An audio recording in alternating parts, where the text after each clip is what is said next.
Hello అండి, this is doctor Harika, fertility specialist, ఫర్టినన్ hospital Secunderabad branch. మనం ఈరోజు చాలామంది ఇన్ఫర్టైల్ కపుల్కి కొన్ని క్వశ్చన్స్ ఉంటాయి కదా, అంటే ఇన్ఫర్టిలిటీ క్లినిక్కి రాగానే చాలా వరకు కామన్గా అడిగే క్వశ్చన్స్ గురించి మనం డిస్కస్ చేద్దాం. సో ఫస్ట్ క్వశ్చన్ వచ్చేసి, ఒక కపుల్ వస్తారు. సో మాకు లో ఏఎంహెచ్ అండ్ లేదా లో స్పర్మ్ కౌంట్ ఉంది. సో మేము న్యాచురల్గా ప్రెగ్నెన్సీ ప్లాన్ చేసుకోవచ్చా, లేదు అంటే అడ్వాన్స్ పద్ధతి అంటే ఐవీఎఫ్ పద్ధతే చేయించుకోవాలా అని చాలామందికి డౌట్ ఉంటుంది. సో యూజువలీ ఏఎంహెచ్ అనేది ఏం ఇండికేట్ చేస్తుంది అంటే ఫిమేల్ యొక్క ఎగ్ కౌంట్ అనేది డిటెక్ట్ చేస్తుంది. సో ఎంగేజ్ ఉన్న వాళ్ళకి అంటే అరౌండ్ 30 years బిలో ఉన్న వాళ్ళకి ఏఎంహెచ్ అనేది వాల్యూ యూజువలీ టిల్ 35 వరకు 1.5 to 3 వాల్యూ అనేది నార్మల్. సో ఈ 1.5 to 3 వరకు ఉన్నట్టయితే ఏఎంహెచ్, సో ఈచ్ ఓవరీలో అంటే రైట్ ఓవరీలో లెఫ్ట్ ఓవరీలో ఈచ్ సైడ్ మనకి అరౌండ్ ఒక 8 to 10 eggs ఉన్నట్టు గెస్ చేస్తామన్నమాట. సో ఏఎంహెచ్ అనేది తగ్గినప్పుడు ఏమవుతుంది, మనకి ఎగ్ కౌంట్ అనేది తగ్గుతూ ఉంటుంది. సో సపోజ్ ఒక ఫిమేల్ వచ్చారు, మ్యారేజ్ అయ్యి 2 years అవుతుంది, ఏఎంహెచ్ వచ్చేసి 0.7 ఉంది, బట్ దే నాట్ ప్లానింగ్ అంటే లైక్ టిల్ ఈ 2 yearsలో కూడా వాళ్ళు రెగ్యులర్గా లైక్ ట్రై ఏం చేయలేదు. సో ఇప్పుడు ఖచ్చితంగా ఐవీఎఫ్కి వెళ్ళాలా, లేదు అంటే న్యాచురల్గా ట్రై చేసుకోవచ్చా, లేదా ఐవీఎఫ్ ట్రై చేసుకోవచ్చా అని చాలామందికి డౌట్ ఉంటుంది. సో మనం ఏఎంహెచ్ తక్కువ ఉన్నప్పుడు ఫస్ట్ చూసుకునేది వాళ్ళ ఏజ్ ఒకటి, సెకండ్ చూసుకునేది ఏంటి అంటే వాళ్ళ duration of married life. So suppose వాళ్ళ మ్యారీడ్ లైఫ్ లైక్ 3 years దాటింది అండ్ రెగ్యులర్గా వాళ్ళు 3 years నుంచి సిన్సియర్గా ట్రై చేస్తున్నారు అండ్ ఆల్సో వాళ్ళ ఏజ్ వచ్చేసి 32 క్రాస్ అయింది అన్నప్పుడు బెటర్ టైం వేస్ట్ చేసుకోకుండా మనం ఐవీఎఫ్ అనేది ప్లాన్ చేస్తాం. సో అలా కాకుండా ఎందుకంటే మనం ఇంకా డిలే చేసిన కొద్దీ ఎగ్ కౌంట్ అనేది తగ్గినప్పుడు, అలాగే తన ఏజ్ ఇంక్రీజ్ అయినప్పుడు ఫర్దర్గా ఎగ్ క్వాలిటీ అనేది కూడా తగ్గుతుంది. సో అలాంటప్పుడు మనకి best treatment and successful treatment ఏదైతే ఉందో అది ఆప్ట్ చేసుకుంటాం. Suppose in case same female అంటే లైక్ అరౌండ్ 29 years మ్యారేజ్ అయ్యి ఓన్లీ 1 year అవుతుంది. సో అలాంటప్పుడు ఏంటి అంటే మనం న్యాచురల్ కూడా ట్రై చేసుకోవచ్చు. ఇదివరకు ఏం ట్రీట్మెంట్ తీసుకున్నట్టయితే ఏఎంహెచ్ సేమ్ అరౌండ్ 0.7 ఉంది, ఈచ్ సైడ్ ఎగ్ కౌంట్ అనేది మనకు ఒక 3 to 4 అలా కనిపిస్తున్నప్పుడు మనం న్యాచురల్గా అనేది కూడా ప్లాన్ చేసుకోవచ్చు. సెకండ్, స్పర్మ్ కౌంట్ తక్కువ ఉంది. సో స్పర్మ్ కౌంట్ తక్కువన్నప్పుడు ఎలాంటి జాగ్రత్తలు తీసుకోవాలి అండ్ స్పర్మ్ కౌంట్ ఇంప్రూవ్ చేయడానికి ఛాన్సెస్ ఏమైనా ఉంటుందా, మెడికేషన్ తీసుకున్నప్పుడు మనం స్పర్మ్ కౌంట్ అనేది ఇంక్రీజ్ అవుతుందా లేదా అనేది కూడా చాలామందికి డౌట్ ఉంటుంది. సో ఫస్ట్ వచ్చేసి మనకు న్యాచురల్ ప్రెగ్నెన్సీ కావడానికి స్పర్మ్ కౌంట్ అనేది మనకు ఒక 15 million వరకు ఉండాలి. అండ్ అలాగే ర్యాపిడ్గా కదిలే కణాల సంఖ్య వచ్చేసి దాన్ని ప్రోగ్రెసివ్ మొటిలిటీ అంటారు, అది అరౌండ్ మనకి 32%. సో న్యాచురల్ ప్రెగ్నెన్సీ అవ్వడానికి మనకి 20% కంటే ఎక్కువ ఉంటే న్యాచురల్ ప్రెగ్నెన్సీకి గుడ్ ఛాన్సెస్ ఉంటాయి. సో మనకి అలాగే ఒకళ్ళ కౌంట్ అనేది తక్కువ ఉన్నప్పుడు అరౌండ్ 10 million ఉండింది అండ్ ప్రోగ్రెసివ్ మొటిలిటీ అంటే ర్యాపిడ్గా కదిలే కణాలు కూడా అరౌండ్ 10 to 15% ఉంది అన్నప్పుడు మనం ఐవీఎఫ్ పద్ధతి అనేది ట్రై చేసుకోవచ్చు. అలా కాకుండా కణాలు అనేటివి చాలా తక్కువ ఉన్నాయి అంటే లెస్ దెన్ 8 million ఉంది అండ్ అలాగే కదిలే కణాల సంఖ్య కూడా 10% కంటే తక్కువ లేదా 5% కంటే తక్కువ ఉన్నప్పుడు మనం యూజువల్లీ ఐవీఎఫ్ అనేది ప్రిఫర్ చేస్తాం. సో ఈ కణాలు అనేటివి తగ్గడానికి కూడా గల కారణాలు ఏంటో ఫస్ట్ రూల్ అవుట్ చేసుకోవాలి. లేదు వాళ్ళు ఐవీఎఫ్కి అప్పుడే విల్లింగ్ లేరు, మేము ఇంకో కొంచెం ట్రీట్మెంట్ అనేది డిలే చేసుకోవచ్చా లేదా అనేది చూసుకోవాలి. సపోజ్ వాళ్ళకి రీజన్ ఫర్ స్పర్మ్ కౌంట్ ఎందుకు తగ్గుతుంది అనేది రీజన్ మనం ఫైండ్ అవుట్ చేయాలి. సో మల్టిపుల్ రీజన్స్ ఉంటాయి. ఫస్ట్ ఒకటి వాళ్ళ స్ట్రెస్ లెవెల్ కానివ్వండి, సెకండ్ వచ్చేసి వాళ్ళ ఆక్యుపేషన్, ఏదైనా హీట్ ఎన్విరాన్మెంట్ ఎక్స్పోజర్ అయినప్పుడు లేదా రేడియేషన్ ఎక్స్పోజర్, కొంతమంది ఎక్స్రే టెక్నీషియన్స్ ఉంటారు, అల్ట్రాసౌండ్ మెషిన్స్ లేదా వేరే రేడియేషన్ ఎక్స్పోజర్ ఉన్న కెమికల్స్కి ఎక్స్పోజర్ కానివ్వండి, రేడియేషన్ ఎక్స్పోజర్ కానివ్వండి, అలాంటి ఎన్విరాన్మెంట్లో వర్క్ చేసినప్పుడు దానికి మనం ప్రొటెక్షన్ అనేది యూజ్ చేయాలి. ఎక్కువగా ఎక్స్పోజర్ కాకుండా ప్రొటెక్షన్ అనేది షీల్డ్స్ అనేటివి యూజ్ చేస్తే మనకి కౌంట్ తగ్గడం అనేది జరగదు. అలాగే అధికంగా బరువు ఉన్న వాళ్ళకి కూడా స్పర్మ్ కౌంట్ అనేది తగ్గుతుంది. సో ఈ అధికంగా బరువు ఉండడం వల్ల ఏం జరుగుతుంది అంటే టెస్టిస్ చుట్టూ, బీజం చుట్టూ ఒక లేయర్ ఆఫ్ ఫ్యాట్ అనేది చేరుకుంటుంది. సో ఈ లేయర్ ఆఫ్ ఫ్యాట్ వల్ల ఏం జరుగుతుంది అంటే మనకి హీట్ ప్రొడక్షన్ అనేది ఏర్పడుతుంది. సో హీట్ ప్రొడక్షన్ వల్ల ఏమవుతాయి అంటే స్పర్మ్స్ అనేటివి చచ్చిపోవడం అనేది జరుగుతుంది. సో కౌంట్ అనేది ఆటోమేటిక్గా మనకి తగ్గుతుంది. సో వీళ్ళు వెయిట్ ఎక్కువ బరువు ఉన్న వాళ్ళకి ఏంటి అంటే వెయిట్ రిడక్షన్కి ప్లాన్ చేస్తాం. సో వెయిట్ రిడక్షన్ చేసుకొని మళ్ళీ సెమెన్ అనాలిసిస్ అనేది ఒక 2 months కానివ్వండి 3 months కానివ్వండి మళ్ళీ రిపీట్ చేసి నార్మలైజ్ అయినట్టయితే వాళ్ళకి ఐవీఎఫ్ పద్ధతిలో కానీ లేదా న్యాచురల్ పద్ధతి కానీ ట్రీట్మెంట్ అనేది అడ్వైజ్ చేస్తాం. అలాగే ఫస్ట్ ఇంకొకటి ఏంటి, వాళ్ళ ఎన్విరాన్మెంట్. ఇంతకుముందు వర్క్ ఆక్యుపేషన్ చూసుకున్నాం.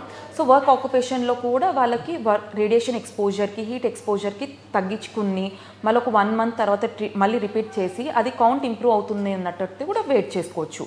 అలాగే ఇంకొకటి ఏంటంటే మెయిన్గా వారికోసిల్. సో ఈ వారికోసిల్ అనేది ఏంటంటే టెస్టిస్లో ఉన్న బ్లడ్ వెజల్స్ అనేటివి డైలేట్ అవుతుంటాయి అన్నమాట.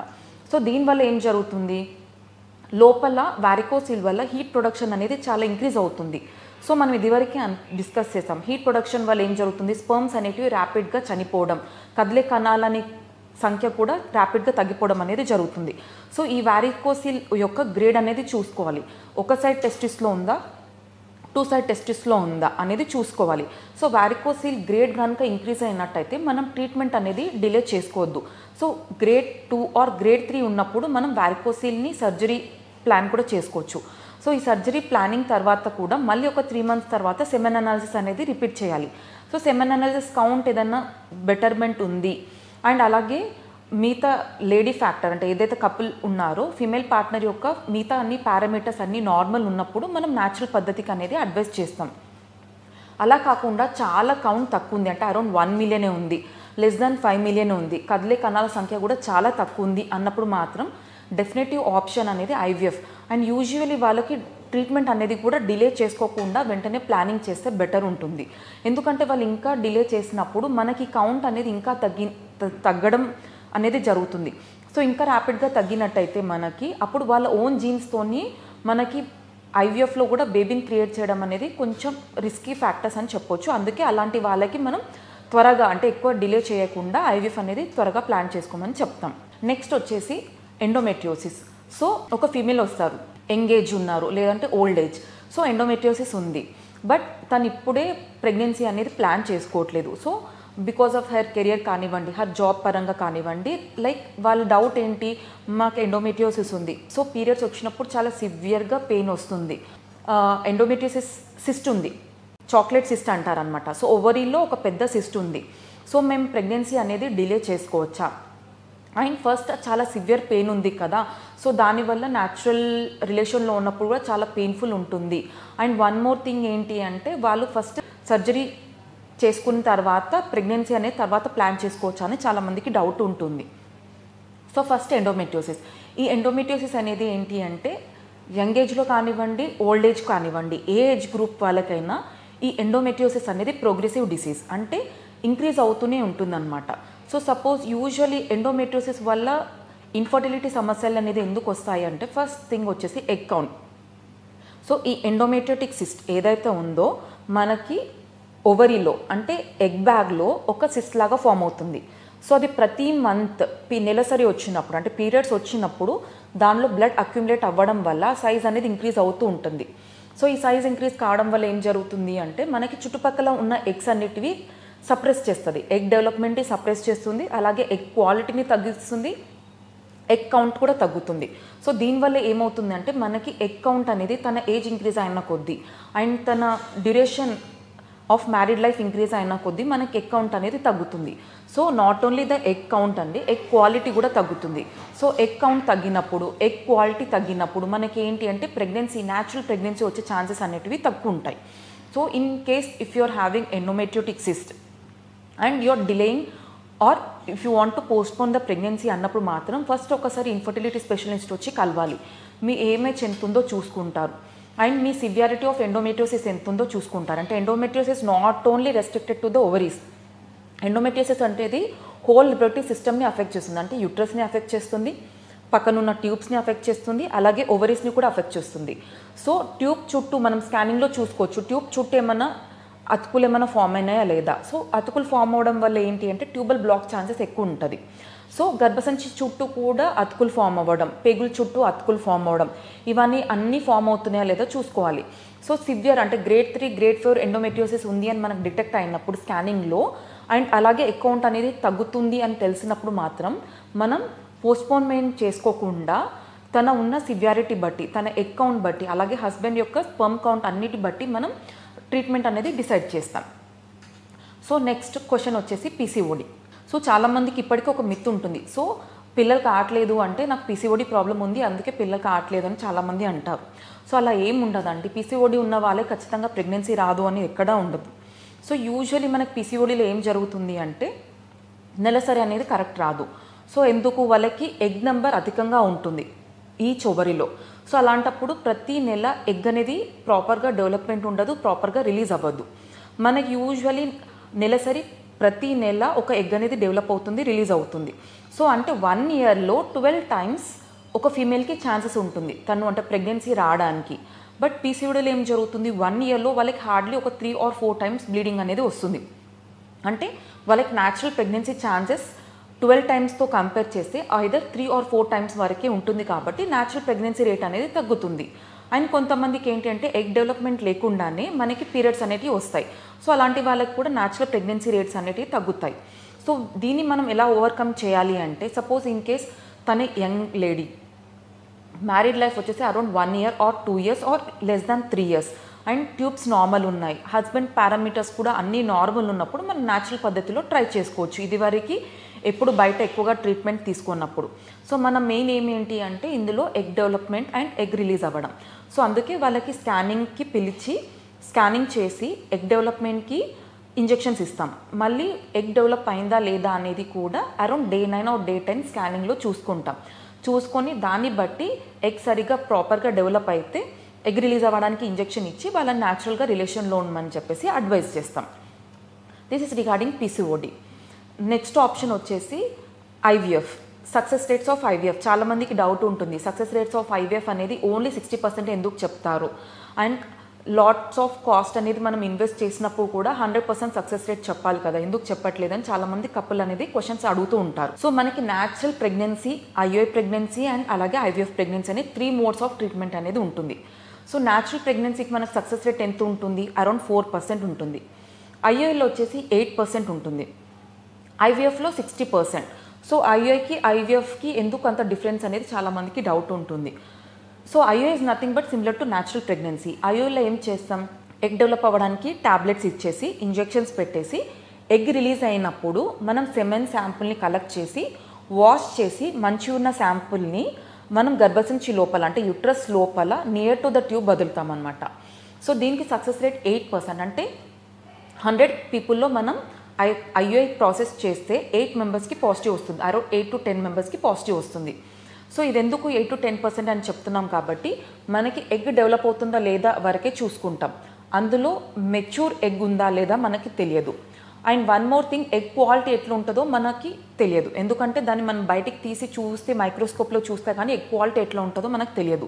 జస్ట్ స్కాన్లో ఎగ్ డెవలప్ అవుతుందా లేదా వరకే మాత్రమే చూసుకుంటాం. సో అండ్ అలాగే స్పర్మ్ కూడా లోపలేస్తాం.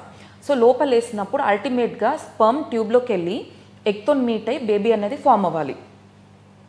సో ఇదంతా ఇంటర్నల్ ప్రాసెస్ తన బాడీలో జరిగేది, ట్యూబ్లో జరిగేది కాబట్టి మనకి స్కానింగ్లో కానివ్వండి ఏదన్నా ప్రాసెస్లో కానివ్వండి తెలియదు.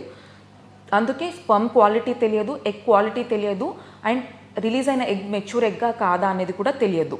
సో దీనివల్ల ఏంటి, అండ్ వన్ మోర్ థింగ్ ఏంటంటే ట్యూబ్స్ ఓపెన్ ఉన్నాయా లేదా చెక్ చేస్తాం, కానీ ట్యూబ్ యొక్క ఫంక్షన్ నార్మల్గా ట్యూబ్ యొక్క ఫంక్షన్ ఏంటి, ఎగ్ని స్పర్మ్ని మీట్ అవ్వడం, అలాగే ఫామ్ అయిన బేబీని తీసుకొచ్చి మళ్ళీ కింద యుట్రాస్లో ఇంప్లాంట్ చేయడం.